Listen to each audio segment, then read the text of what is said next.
Hello everyone, welcome to my channel. कैसे हैं आप लोग? आई होप आप बहुत अच्छे होंगे और सेहतमंद होंगे और आप लगातार मेरी वीडियो के साथ भी बने हुए होंगे।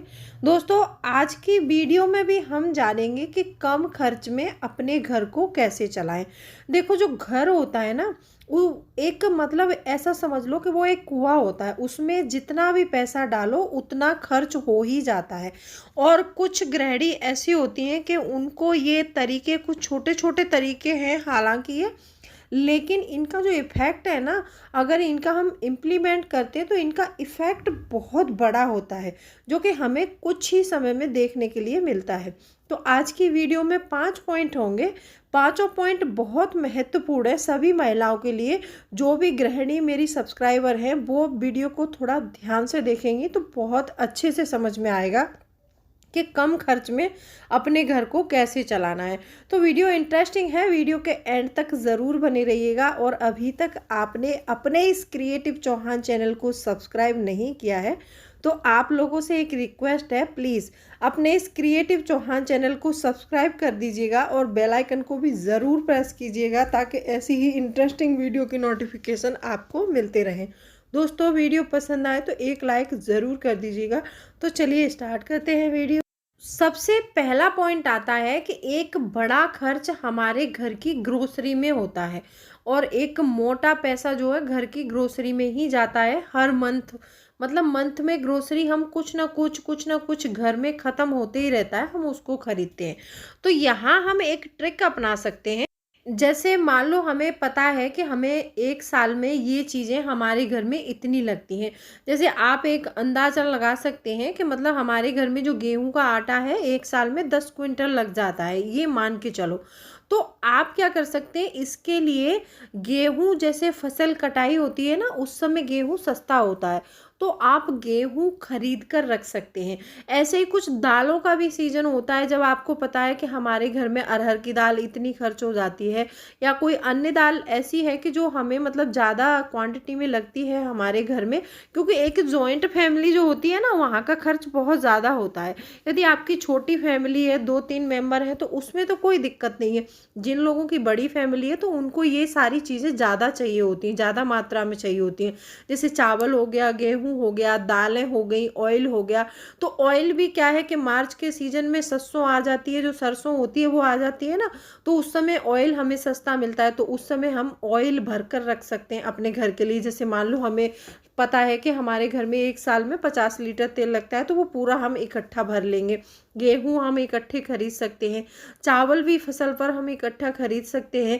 बहुत सारी दालें ऐसी हैं जिनको हम फसल पे सस्ता खरीद सकते हैं और वो हमें अच्छी भी मिलती हैं। उसको हम फिर अच्छे से करके साफ करके डब्बों में भर के रख देंगे। अच्छा, यहाँ पे ये क्वेश्चन भी आएगा कि मतलब इकट्ठे गेहूं खरीद लो या फिर चावल खरीद लो, इसमें कीड़े आते हैं।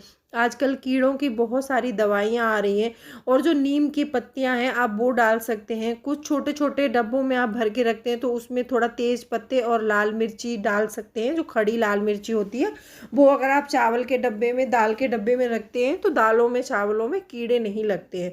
तो ऐसे करके उस अपनी चीज़ों को सुरक्षित रखा जा सकता है। यहाँ पर एक बहुत बड़ी बचत होती है, क्योंकि हम यदि मील से आटा लाएं या फिर कहीं मार्केट से खरीदें तो वो बहुत महंगा पड़ता है।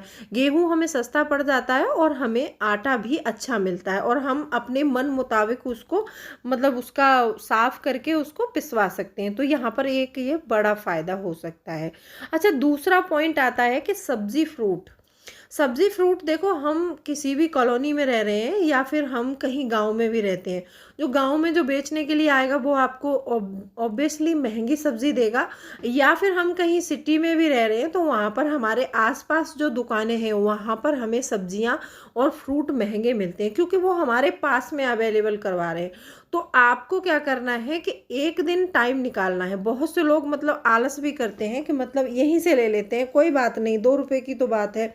वो एक चीज पर हमारे 2 रुपए या 5 रुपए मतलब लगते हैं हमें कि 1 केजी पर हमारा 2 जा रहा है या फिर 5 जा रहा है। वहीं पर हम 10-15 केजी सब्जी खरीद रहे हैं और ऐसी चीजें खरीद रहे हैं, तो वो बहुत हो जाता है। और वीक में हम कम से कम अगर पास में जा रहे हैं तो वीक में कम से कम 4 बार खरीदेंगे। तो इसीलिए हमें ज़्यादातर सब्ज़ी फ्रूट के लिए हमें मंडी में जाना चाहिए, जो हमारे नियरेस्ट में कोई भी आजकल होता है सब्ज़ी मंडी, बहुत सारी नियरेस्ट में होती है। तो अगर हम वहाँ से ख़रीदते हैं तो हमारा कम से कम 100-200 रुपये का फ़ायदा ज़रूर होता है। देखो, एक वीक में यदि 200 रुपये का फ़ायदा हो रहा है मंडी जाने से, तो 4 वीक का हमारा 800 रुपये होता है। तो 800 रुपये हमारे बच जाएंगे। और हम जो डेली डेली जा रहे हैं पास वाली शॉप पर, तो वहाँ पर ऐसा होता है रास्ते में कुछ दुकानें ऐसी मिलती हैं, अगर हमारे साथ में बच्चे तो चिप्स, चॉकलेट, कुरकुरे, ये सारे खर्चे बहुत एक्स्ट्रा हो जाते हैं। क्योंकि एक मध्यम वर्गीय जो फैमिली होती है लिमिटेड ही कमाती है और उसके खर्चे ज़्यादा हो जाते हैं। तो ऐसे करके सब्जी फ्रूट के लिए हमें कम से कम एक वीक में एक बार जाना चाहिए और वो सारी चीज़ें हमें सब्जी मंडी से लेके आनी चाहिए। वहाँ पर क्या होता है कि थोड़ा सस्ता भी पड़ जाता है हम लोगों को। और मैं हमेशा इस ट्रिक को अपनाती हूँ, आलू प्याज जो भी होता है उसको मैं सारा इकट्ठा खरीद के रखती हूँ। और जो सब्जी चाहिए होती है सिर्फ वीक में एक ही बार जाती हूँ और एक ही बार लेके आती हूँ। उसके बाद नेक्स्ट वीक ही जाना होता है, मैं संडे के संडे ही जाती हूँ सब्जी लेने के लिए। तो आप भी ये ट्रिक आजमा के देखिए और आपके पैसे बचते हैं तो मुझे कमेंट करके ज़रूर बताइएगा। अच्छा, तीसरा पॉइंट आता है हमारा कपड़ों के लिए। कपड़े देखो, हमें कभी कभी हम क्या होता है कि जैसे मतलब कोई मतलब हमें लगता है कि अब ये मतलब ठंडी आ रही है तो हम ठंडी के कपड़े खरीदेंगे। और हम ये नहीं सोचते हैं कि मतलब ठंडी के कपड़े यदि हम पीक पर ठंडी होती है उस समय खरीदते हैं तो हमें वो दुगने रेट पे मिलते हैं लगभग। स्वेटर आप जनवरी के मंथ में खरीदिएगा तो आपको बहुत महंगा मिलेगा, उसी स्वेटर को आप दिसंबर में खरीदो या फिर फरवरी में खरीदो तो सस्ता मिलता है। लगभग हम लोगों को पता ही होता है कि नेक्स्ट ईयर हमारे बच्चों को क्या क्या चीज़ की ज़रूरत हो सकती है। तो हम क्या करेंगे कि जैसे मार्च के महीने में ठंडी जाने वाली होती है और अभी ये मार्च मंथ आ रहा है तो ठंडी जाने वाली है। अगर किसी को अगले साल को पता है कि ब्लैंकेट ख़राब हो गया है या फिर हमारा कोई ऐसा बड़ा बच्चा है जो मतलब हाइट उतना ही है, बढ़ने वाला नहीं है, तो उनके जो अगली ठंडी के कपड़े हैं वो हम परचेस करके रख सकते हैं। क्योंकि मार्च मंथ में बहुत सारी ऐसी दुकानें होती हैं जो अपना स्टॉक खत्म करने के लिए वही कपड़ा जनवरी में हमने 1800 का लिया, वही मार्च के मंथ में हमें लगभग 900-1000 में ही मिल जाएगा। तो ऐसे करके ये सारी चीज़ें आपको देखनी है। और जब पीक पर ठंडी हो तब ठंडी के कपड़े नहीं खरीदने हैं आपको। आपके बच्चे ग्रोथ में हैं तो थोड़ा एक साइज़ बड़ा खरीद के आप रख सकते हैं मार्च के मंथ में। और ऐसे ही आपको गर्मियों में यदि कोई चीज़ चाहिए तो आप फ्रिज कूलर ऐसे खरीदते हैं ना, तो वो सर्दियों में खरीदिए। किसी को एसी लेना है तो जनवरी मंथ में लीजिए, आपको कंसेशन मिलेगा, उस पर ज़रूर छूट मिलेगी। तो ऐसे सामान की इसको हम कहते हैं स्मार्ट शॉपिंग। जो लोग स्मार्ट होते हैं वो ऐसे ही करते हैं। तो ऐसे करके हमारा बहुत सारा पैसा बच जाता है।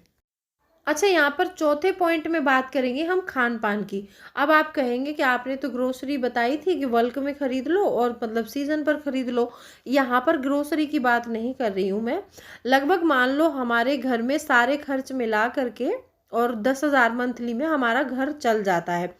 और यहीं पर यदि हम हर हफ्ते में वीक में मतलब 1-2 बार यदि हम बाहर खाने का सिस्टम बना लेते हैं, मतलब हमें ऐसी आदत पड़ गई है कि जंक फूड के हम शौकीन हैं और हमारे घर में ऐसे मेंबर और भी हैं जो जंक फूड खाते हैं। यदि हम ये सिस्टम बना लेते हैं कि हर वीक में हमें 2 बार बाहर जाना है तो हमारे 500 से 600 रुपये का बिल वहीं पर एक वीक में एक बार आ जाता है।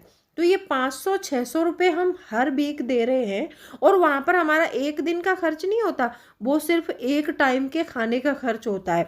यदि हम 600 रुपये की सब्ज़ी घर में ख़रीद के लाएं तो पूरे वीक चलेगी, और वो हम नहीं सोचते हैं। तो ये बाहर खाने पीने वाला सिस्टम है, इसको आपको बंद करना होगा। क्योंकि हर वीक हम ये कर रहे हैं तो हम बहुत नुकसान कर रहे हैं अपना।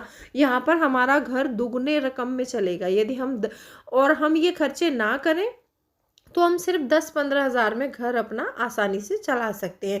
अच्छा, मैं ये भी नहीं कह रही हूँ कि ये आपको बिल्कुल बंद करना है।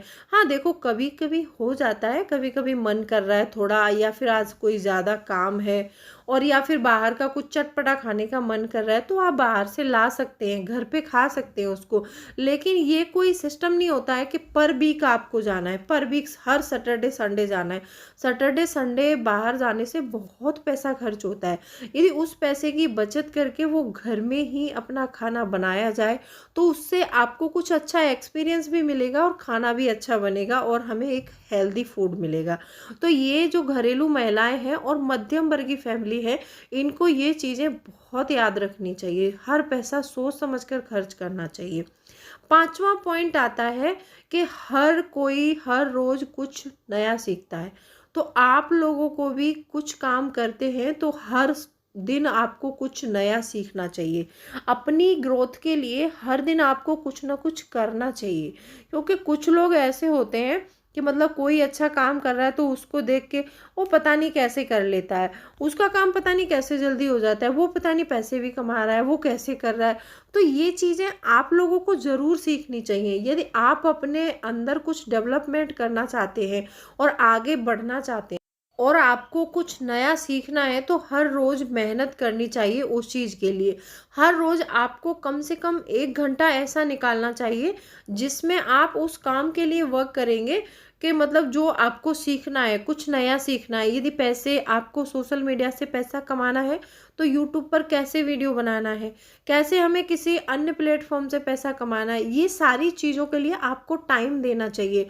और कोई भी काम ये सोच के नहीं करना चाहिए कि हम उनके लिए कर रहे हैं। वैसे बहुत ज़्यादा ऐसा जॉइंट फैमिली में होता है कि किसी मतलब कोई काम करता है तो वो बस यही करता है, मैं उसके लिए कर रही हूँ, मैं इसके लिए कर रही हूँ। नहीं, जब हम ये सोच के काम करते हैं कि मैं उसके लिए कर रही हूँ तो वो काम सही नहीं होता है।